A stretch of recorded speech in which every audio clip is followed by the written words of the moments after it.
Foto Bribda Randi di tahanan jadi sorotan, sel tak terkunci, polisi bantah penahanan formalitas. Beredar foto Bribda Randi Bagus Harisasongko alias RB di dalam tahanan di media sosial. Tapi ada hal yang paling mencurigakan dari penahanan tersangka kasus meninggalnya mahasiswi NWR tersebut. Satu di antaranya gembok sel tahanan kelihatan terlepas dengan rantai alias tidak terkunci. Komentar pun bermunculan hingga dianggap penahanan Bribda Randi hanya formalitas meski Bribda Randi mengenakan baju tahanan.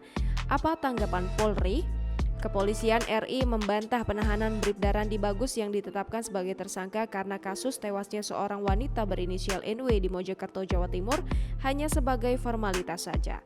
Karopenmas Divisi Humas Polri Brigjen Rusdi Hartono memastikan pihaknya tidak akan mentolerir dan melindungi anggotanya yang berbuat tindak pidana. Sebaliknya, setiap pelanggaran harus mendapatkan sanksi.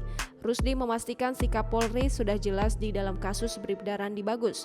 Oknum anggotanya itu akan menerima sanksi pidana hingga etik oleh Korps Bayangkara. Sebelumnya, Polda Jawa Timur juga menetapkan oknum anggota polisi Bribda RB sebagai tersangka di balik kasus tewasnya seorang wanita berinisial NW seusai menenggak racun di dekat makam ayahandanya di Soko, Mojokerto.